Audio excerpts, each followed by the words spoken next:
Hello and welcome back to Frame by Frame, Saffron Screen podcast. We're on to May's edition, and April was a great month. We had some great screenings on, some of which are back in May.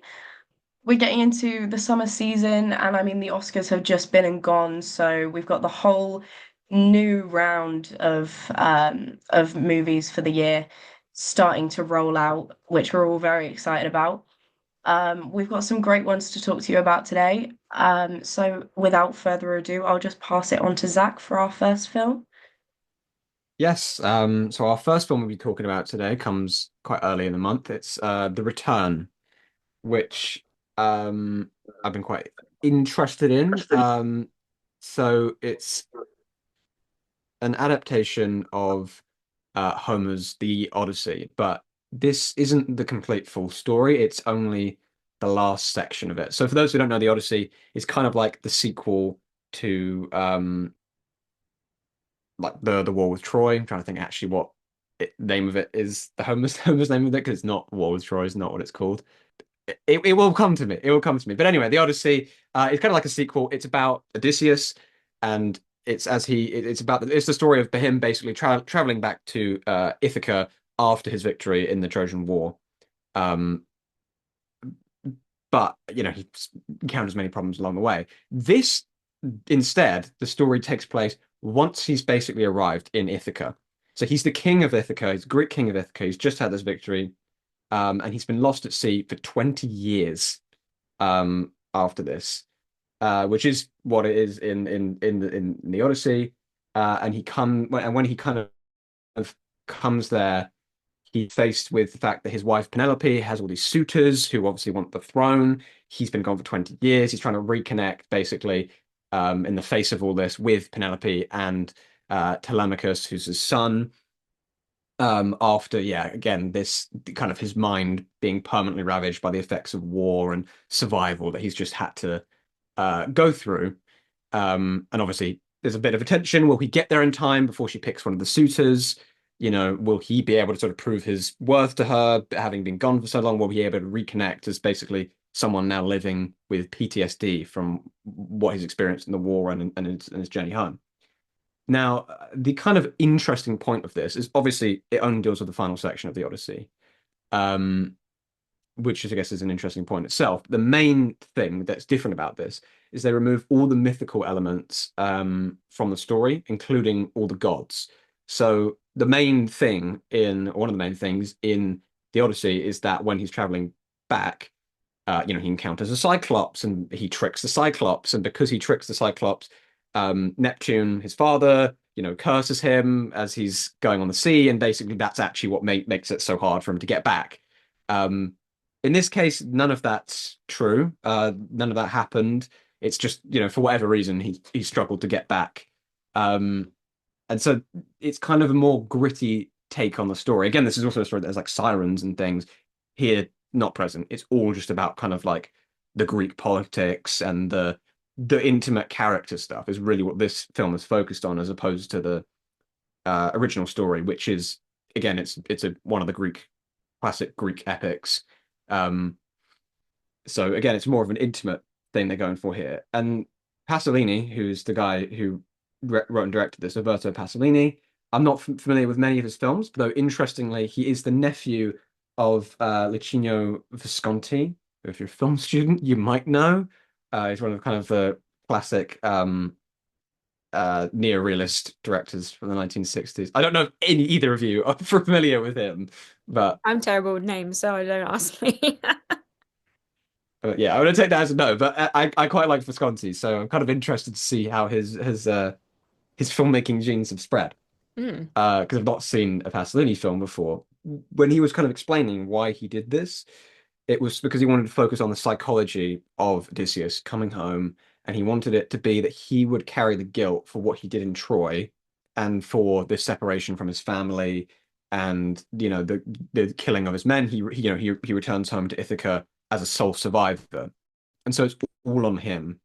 So again, there's no sort of like the gods intervened and that's why my men died and that's why I did what I did. It's like it can be clearly focused on him. So that's why they've sort of said it, or a lot of people commented that it makes it much more of a kind of contemporary commentary on the nature of like war and relationships and kind of integrating back into society after you've been at war. Um, because yeah, again, it's like it deals with these things, PTSD, survivor's guilt from a perspective that is again just human, just psychological, no gods, like in the original Homer story. Because Odysseus is considered one of the great Greek heroes, epic heroes.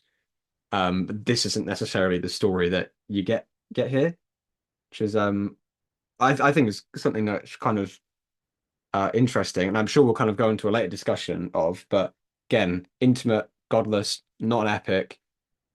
But in a few years' time, I mean, it's filming right now. We have Christopher Nolan's The Odyssey, which is an adaptation of the same story, probably the whole story as opposed to just one section of it, which is, promises to be an all-out epic, filmed with IMAX cameras, has an all-star cast. So I think this will be, if you're interested in that film, I would say come and see this one because I think it'll be a really interesting tonal comparison when both Yeah. are eventually out.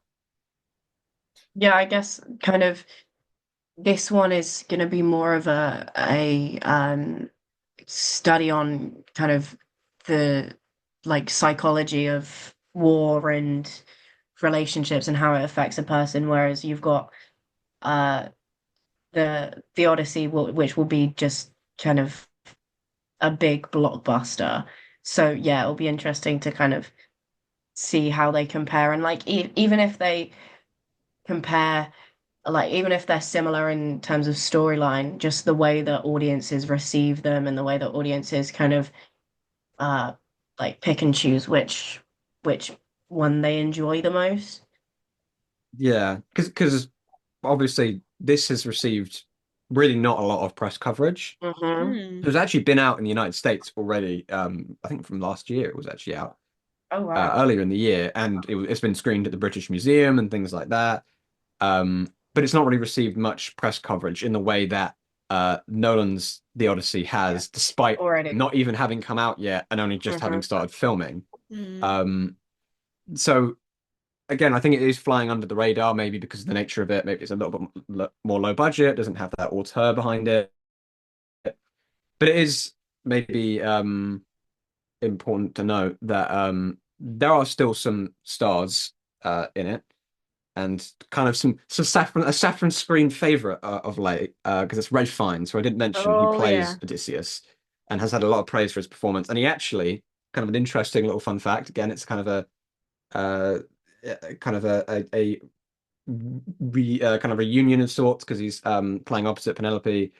The actress that plays Penelope is Juliette Binoche, who he starred alongside in The English Patient, pretty most famously, but also Wuthering Heights. So it's their third collaboration together. I think he deliberately got her involved when he was offered it. So we've got some kind of big names in it, especially Ray Fiennes.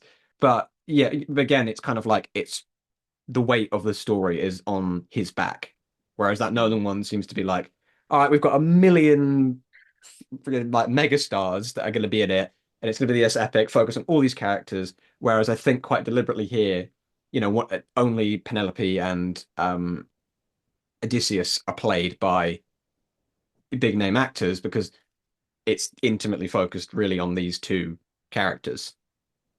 Mm. And it's like it is like those are the two faces that I have in my head when you're talking about it because that's like they're in the posters. Like they're the only two Mm. people that I see in the posters and the promo and stuff. The promo that I do see, because as you said, like I've heard nothing about this film, and I didn't even know like until I think when we were putting it in the program, I was like, I haven't heard this, and I looked it up and I was like, this, I feel like this should have more behind it in terms of like marketing and stuff, and it's just it's wild. It is flying right on the under the radar, I think. Yeah, I know, and it's obviously again an adaptation of such a classic text. Yeah. Obviously, very kind of while keeping the same time, a very kind of maybe modern take on it. Mm. So it is kind of interesting that it is flying under the radar this bit. I think it is because of its more intimate kind of nature and its Yeah. lower budget. the fact that the exact same adaptation of the exact same story is getting loads of hype somewhere else Yeah. is even more kind of baffling. So that's what I mean. I'd say if you are excited for that, be excited for this as well because it is the same Yeah. story and it's another take on it. Again, there'll be if for nothing, it'll be an interesting comparison. But it's been, although it's not got the attention, when it's been reviewed, it's been quite well reviewed. Again, a lot of praise for Ray Fiennes' performance in particular. A lot of people kind of say it rests on his shoulders, and he again is this character of kind of he's basically a soldier with PTSD and survivor guilt and abandonment issues, and kind of has this weird Freudian dysfunction with his wife, and that kind of is that kind of angle of it. So and that's kind of what the reviews have focused on, but it is very kind of intimate. We don't get a big epic climax. There is some, shooting of bows and arrows, which you see in the trailer, where Penelope is trying to get the suitors to kind of prove their worth to her, basically, including Odysseus, actually, when he arrives back. Um, but they kind of don't treat it as, from what I've read from reviewers, they've said it really is not treated as like a big fight climax. It's just kind of like this is the emotional resolution of Yeah. this moment, and it's done through this scene, but it's not at all about, you know, spilling blood and guts and gore um everywhere. Yeah, it's like I when I did find out about this film and I knew who was in it, like it didn't give the vibe that it was going to be like a massive showstopper with, like you said, like loads of fighting and everything in it. Yeah. And in a way that might be quite refreshing because I feel like that is what you would expect. Um, Yeah. don't know if it's I don't know if it's a film that I'm going to enjoy. I'm open to seeing it. Like I feel like I'm open to any Hmm. film, really. Um, but yeah, it'll be good to hear if people do think it works well without the big climax. Yeah, Um, and without the yeah. gods and things like that. Yeah. I think I think yeah, if you are kind of interested in the history and that kind of Yeah. thing, I think it could be one for you. Because I Mm. think a lot of people when they go and see historical epics, especially like ancient, from ancient history, whether it be like Greek or Roman or whatever it is, they're kind of always now expecting like Gladiator Yeah. and Gladiator, which, you know, I think especially to people who are fans of the classics and fans of um, ancient history, can turn a lot of people off. Yeah. That it's just about kind of the violent angle of it. So I think it gives it something more unique. I'm kind of glad it's been made. I don't know if I'm going to prefer this to Gladiator or I'm going to prefer this to Nolan's version of the Odyssey, but Mm. I kind of as a kind of a in the marketplace of different ideas and kind of exploring different things. I'm really glad that it's here. Um, and I'm glad that it was made because at one time it's been in production for ages. So it started in 2011. Pasolini pitched Wow. it to Ray Fiennes.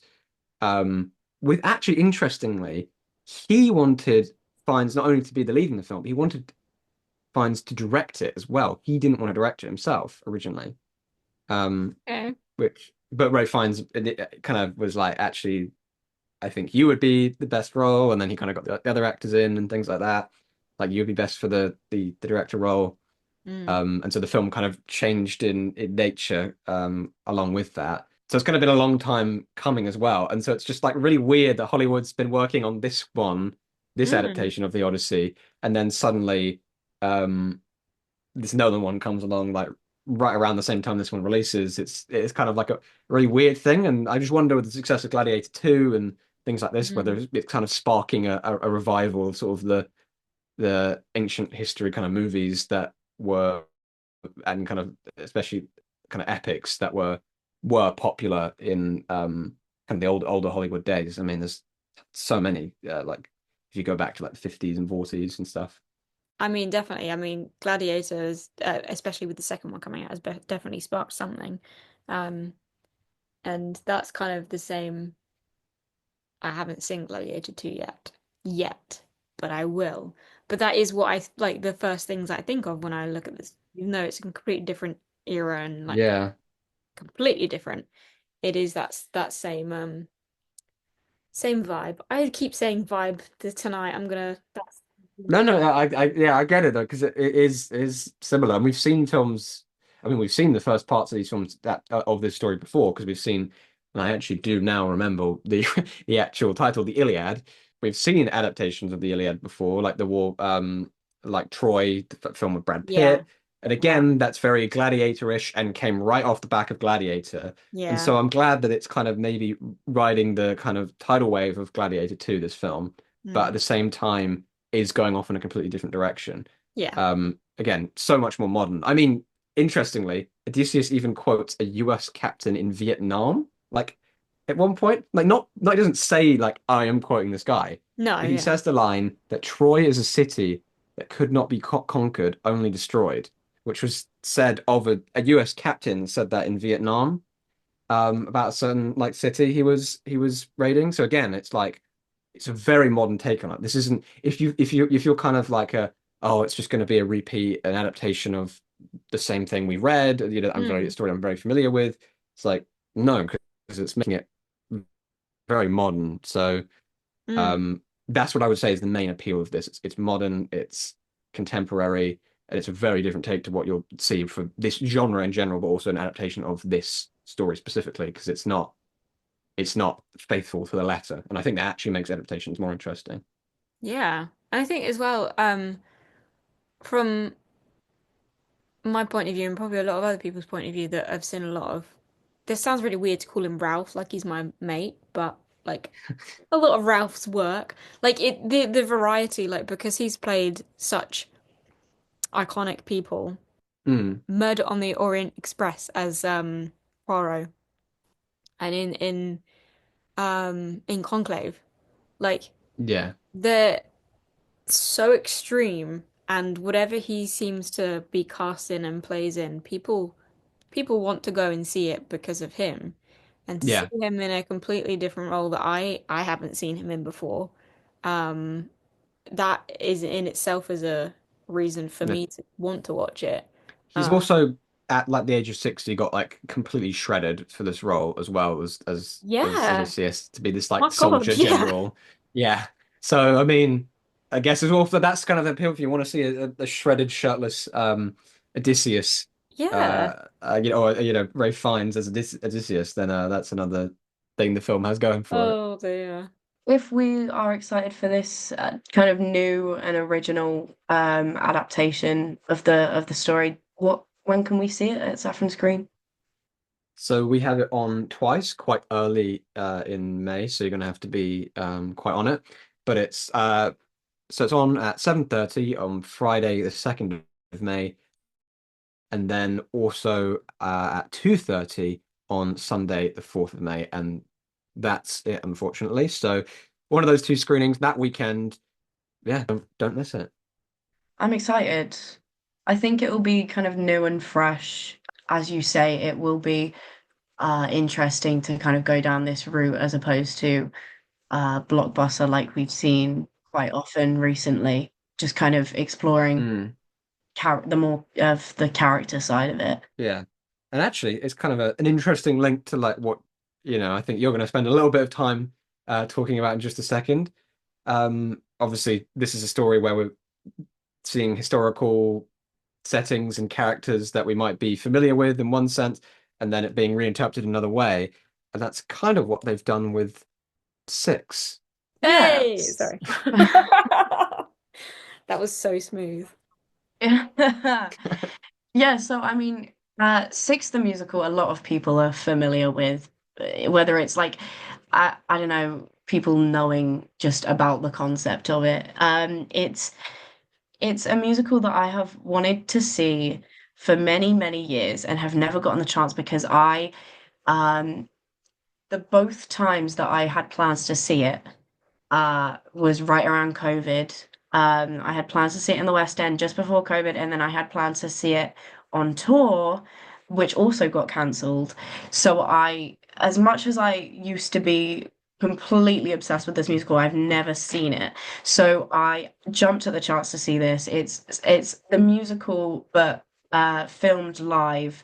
They had a 2022 performance where they brought back the original West End cast. It was filmed that long So, ago? uh-huh. Sorry to butt in. I Wow. know it's only a 2025 movie, but it was filmed back in 2022, Wow. and they brought back the original cast, and it's kind of like a one night only special event. And it's filmed for a cinema audience. It's shot like a play would be. So you kind of have these close-ups of each of the six women. It's a very small set, so it's kind of you have a very small stage. You have the six women who are all of Henry VIII's wives, if you're not Mhm. familiar with the concept. And you have four members of a band in the back, and that's all there is on stage. No proper kind of fixed set design. It's just a blank stage, and you just have these like powerful women just absolutely belting on the stage.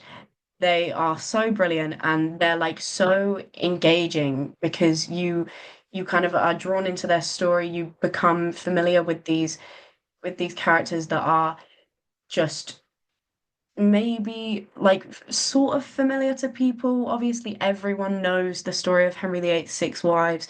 You don't know kind of their lives before and after, um, and kind of the intricacies of what happened, and you kind of just become immersed in these stories from these women. It's packed full of energy. There is not much talking at all. It's just bang, song, song, song. But it works so well. It's Mm. I don't there's no interval. So you just kind of I think it's about an hour and a half It's quite of short, yeah. it's quite Yeah, short. which is quite interesting for a musical.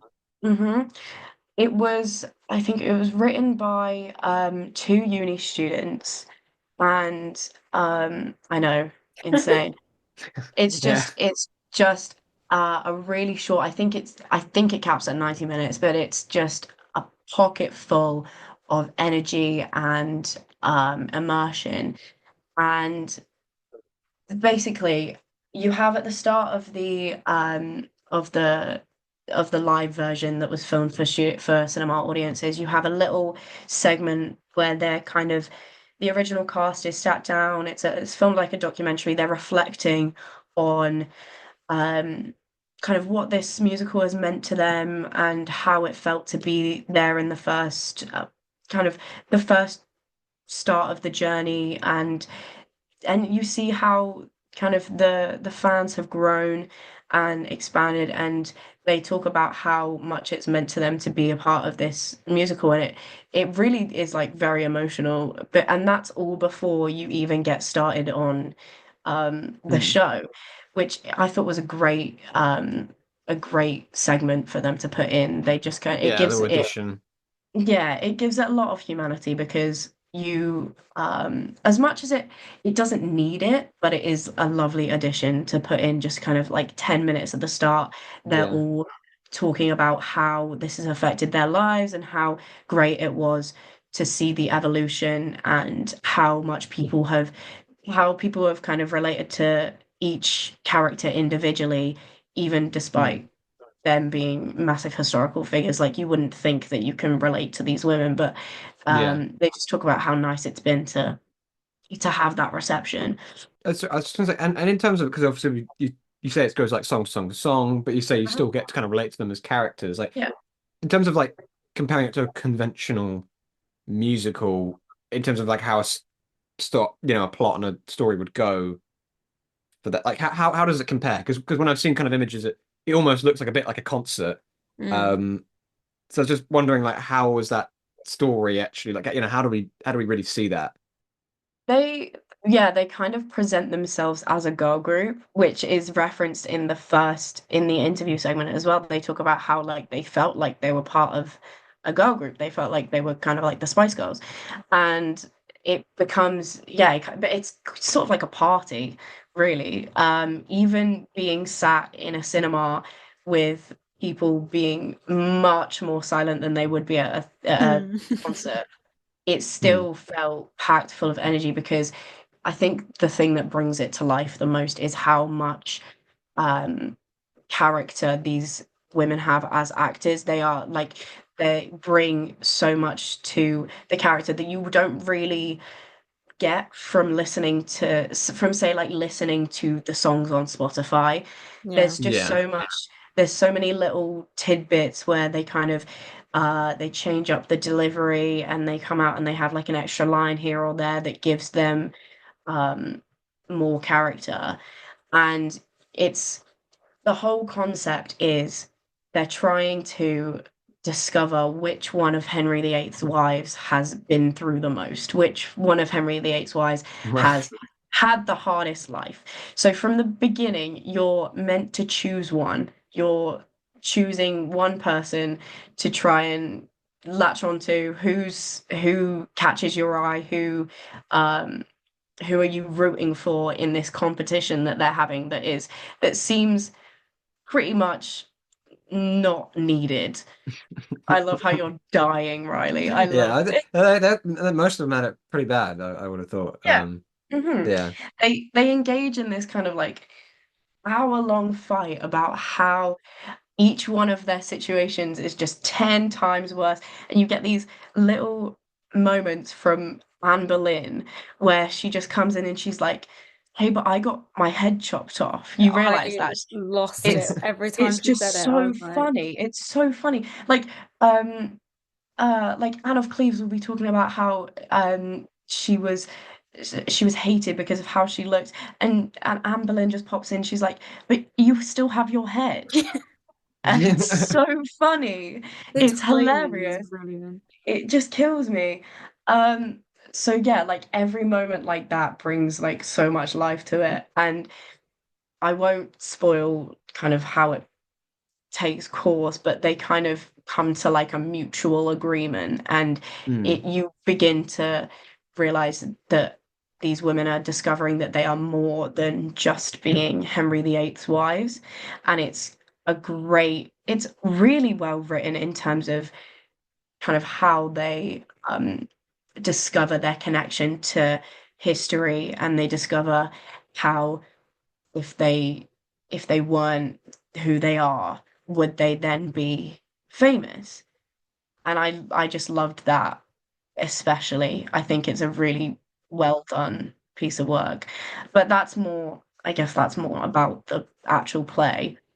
Yeah. But in terms of kind of how it was filmed, it I I think yes, it seems as though at the start it's kind of a little bit less energetic because of the way it's filmed. You get into like a certain point and you start to really um become immersed and it Mm. feels like you're there. House of Yeah. Horror. I was dancing in the cinema, I'll tell you, I was having a great time. It was Honestly, me and my little sister and my little sister's best friend, and we were dancing away. It Check it was it out. was great. I did not Yeah. expect that part at all. I'm not going to say exactly what it is, but like there's Yeah. one song where they completely like change up the look and the feel and the vibe of it. Hey, vibe, I said vibe again. Um, sorry. And it Drink just every like time Riley says why. it was yeah, it was very I enjoyed it. It It's took me a minute it's to get into. great. It's great. And Yeah. I'm really glad I got to see it because I have Yeah. been like following it for a really long time. And it's nice to kind of contextualize Yeah. everything that I've known Yeah. about it. I, And I, it's go on. I was just going to say, and even though like you didn't get to see it live, which is like obviously we always want to see things live, but like you say, there's actually a lot of benefit when you do sit in the cinema. You get that little promo kind of thing at Yeah. the beginning, like showing how they did it, or kind of the the backstory behind it a little bit, Hmm. and also like you know while you feel like maybe you're more interactive in an audience in a theater, like you get to be more intimate with the Yeah. kind of performers on stage where in a cinema, strangely, even though they're not there, because you get the close-ups, you get Yeah. those sorts of things with the different looks and angles on them, and you can have so many different perspectives. Whereas in a theater, you're locked into just the one you have wherever your seat Exactly. happens to be, and that's probably quite far away from the performers. And I mean, it's also a chance to see the very first cast again, Mm. Yeah. Yeah. which they're not performing it on stage anymore. So it was, yeah, it was that's the original cast that are in the cast recording on Spotify. So like it's a satisfying experience to Mm. sort of like connect the voices to the faces. Yeah. Yeah, and everyone's really enjoyed it when we've had it on. We've had it on a few Hmm. times before. And again, it's actually quite nice because like we're still getting the kind of our you know, kind of older demographic still coming in to see it, but we've also got like a much younger demographic who's also kind of coming out, who maybe haven't been to Saffron Screen very often. So I think it's like a really cool kind of cross-generational mix that this Definitely. film is bringing together. Yeah, the screening that I had, there was everyone. It was pretty much sold out, the screening that I went to, and Yeah. there was people of all ages. It was just like a great experience, even though you're sat in a cinema. People were Mm. clapping when I was watching it. Yeah. It's quite nice. Did you know that each of the queens, like their musical, you're gonna say yes. Each of their musical, like their music numbers and their characters are based off of musicians. Hmm. Okay, you did know. Yeah. Okay, I'm just I gonna didn't know read it this. out to give you like Go on. a vibe. Sorry, I'll stop now. Oh So, God. so we've got Catherine of Aragon is modeled on Beyonce and Jennifer Hudson. Anne Hmm. Boleyn is Avril Lavigne and Lily Allen. Jane Seymour is Adele, Sia, and Celine Dion. Anna Cleves modeled on Nicki Minaj and Rihanna.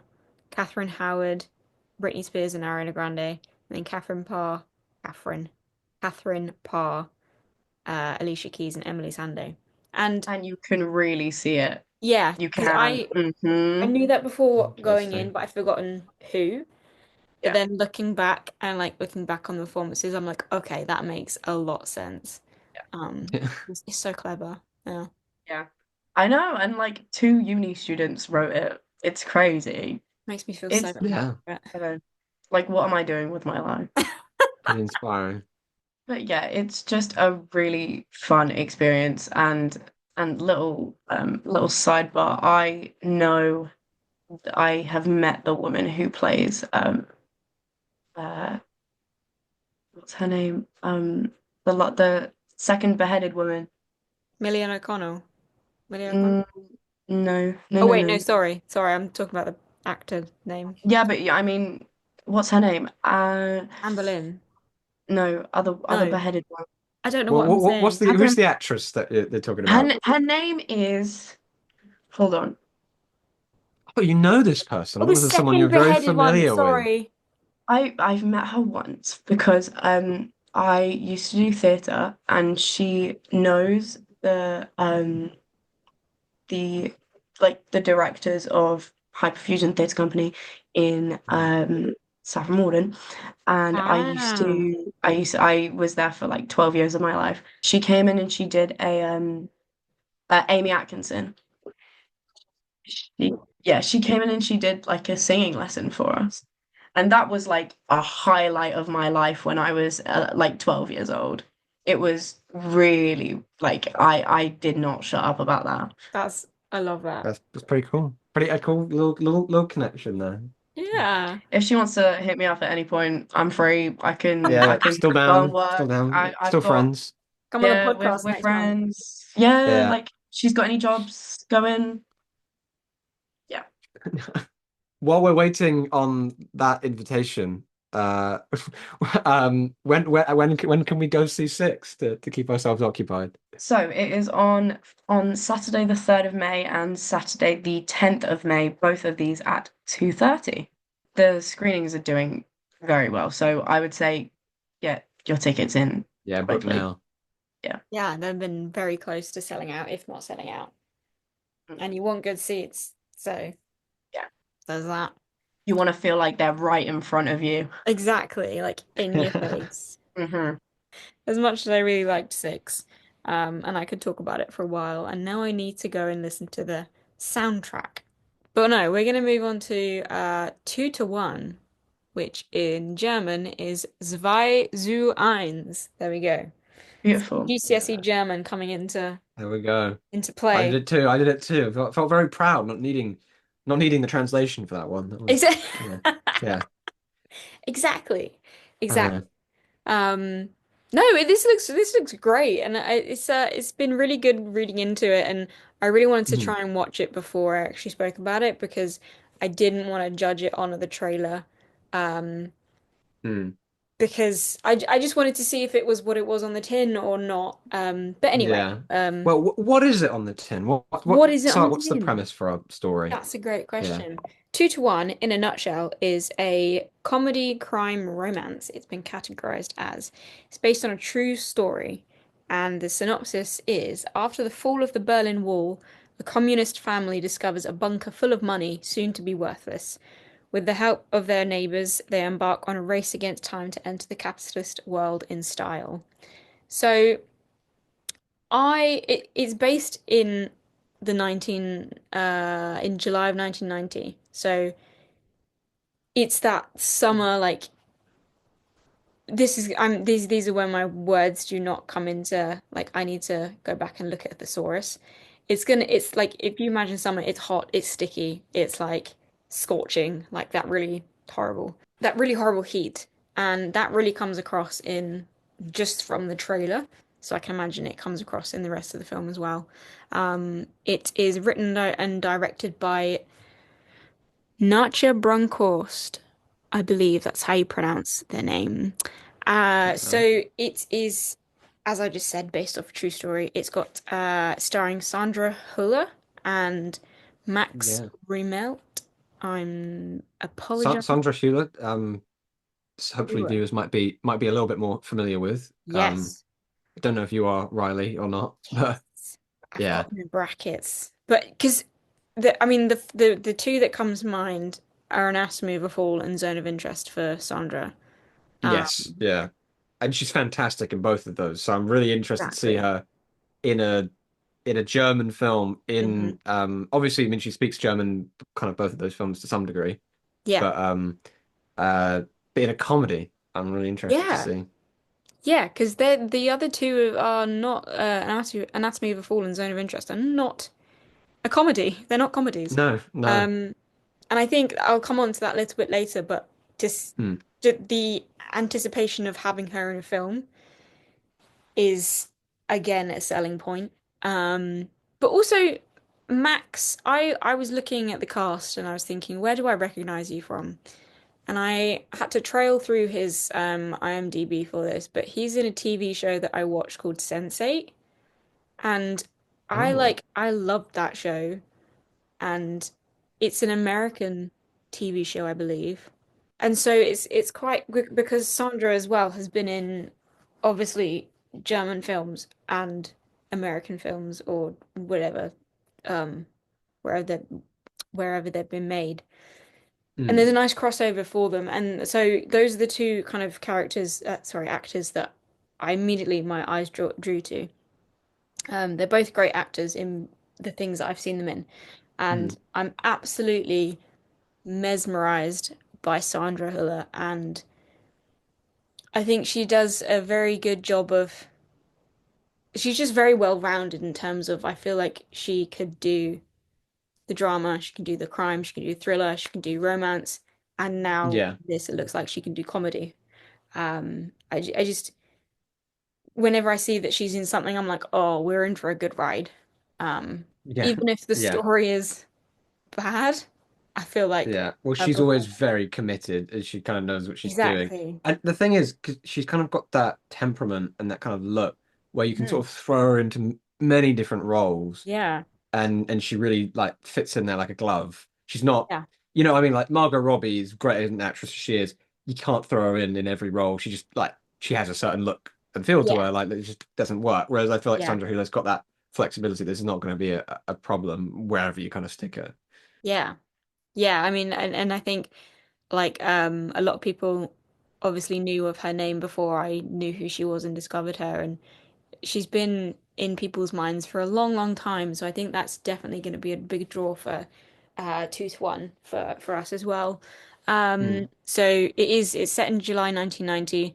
Um, and basically, for a little bit of context, East Germans were given exactly 6 days after their currency was replaced by the West German mark to exchange any old coins, and banknotes that they had been hoarding. So these group of people find all this cash and they're like, "Oh my God, we're millionaires." It's literally like tons and Mm. tons of notes. But then they're stuck with this dilemma of we've got to do something with it because it's going to be worth nothing in like the matter of days. Yeah. They come together with their community and they find loopholes and just to make the best of this situation that they found themselves in. Exactly what I just said earlier. It's set in the summer. It's very pastel. It's very yellowy. It is you feel like you're watching the film in the summer sun, and I really like that they've portrayed that through that because it's so subtle, but it's so powerful as well. Mm. And it could be easy to make it sort of a, obviously like fall of the Soviet Union. It's got Yeah, these kind of this historical backdrop. It could be quite easy to make it kind of a dark comedy as such if they wanted exactly. to. And the fact that they're actually, the kind of and the tone of the trailer as well is kind of like it's Mm. like a fun wild ride, and I kind of like Yeah, that they've gone matched that with sort of the color kind of pattern they're going for as well, like you say. yeah, yeah. Because obviously there is a serious undertone to it, but you kind of don't. You get hints of it, but I think because I feel like I was watching the trailer and it felt like I was watching like a movie of the summer kind of thing. Mm. Those undertones were very, very, very minuscule.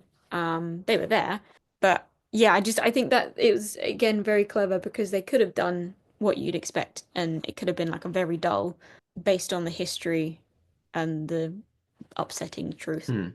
Yeah, it's so I was reading into a couple of people's thoughts on it because obviously I think I would really enjoy this film, and I think a lot of people would enjoy this film.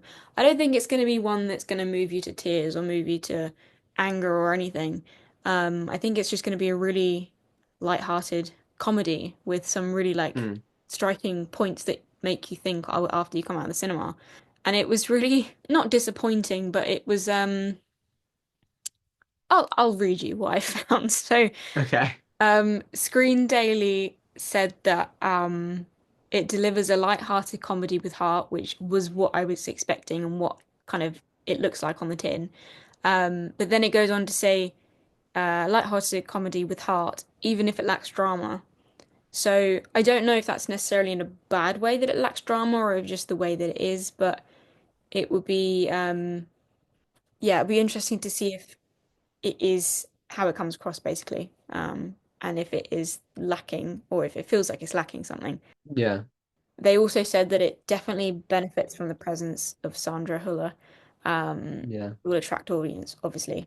I, And then they I, also said, despite it being a flimsy role, Sandra obviously, kind of elevates it. yeah, elevates it and Yeah. gives it that kind of sparkle. Yeah.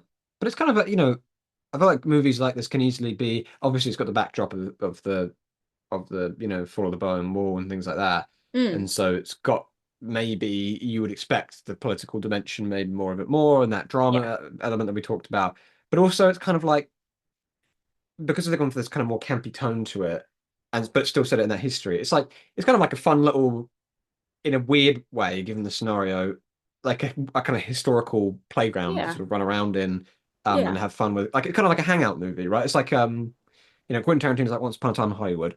There's Mm, not really an overarching plot as such. There's a little like premise that kind of happens. Same with this, we've got the premise of all this money. What do we do with it? mm, Before it all becomes worthless. Um, but it doesn't necessarily need to be drama. It can just be fun to hang out with these characters. What do they do with this money? yeah, Like it's just like what happens kind of film rather than like yeah, oh my God, they need to do this before that, and will she be able to find her dreams of being a successful it just doesn't need that exactly. necessarily. Yeah, and I think it's like you can either take it that people saying that it lacks drama, you can either say take that as a bad thing or you can take that as it's it's a snapshot of that time and that situation. Yeah. And it does give you that kind of it gives you that point of something to latch on to because you can start thinking, well, actually, if if I found all this money, what would I do with it? Like, what would Yeah. I if I had to get rid of it by a certain time, would I be doing the same as what they're doing on screen, or would I be doing it differently? Um, and it just has this really light Yeah. humor to it, which I find is quite sweet. It's kind of like that kind of, like fun thing of like, when you just round the table, probably Christmas or something, and you just start saying random hypotheticals. What would you Yeah, do if such and such, like you say? So it's kind of like yeah, that realized in a movie, obviously also with a historical kind of and political undertone maybe. yeah, But it's got that like fun of it. It's just like, okay, you do have £1 million to spend today. Like, mm, what do you do? yeah. Kind of thing. Like, I don't know. That sounds quite fun to me. Yeah, and I think it can go in so many different directions as well, depending on the person and their kind of their situation in life as well, and the Yeah, and entire obviously these characters are communists, aren't they? So it's even yeah, more of a sort of funny kind yeah, of juxtaposition, you exactly. know. Yeah, and I think it's got that that feel of it's got the historical context, but also it is more of a entertainment piece. And I think they've, from what I can see and what I've read, it looks like they've made that gel really well. Whether or not it has, I unfortunately do not know yet, but it feels like it has. You can come along and see it and find out. Exactly. I really want to see it and for various reasons.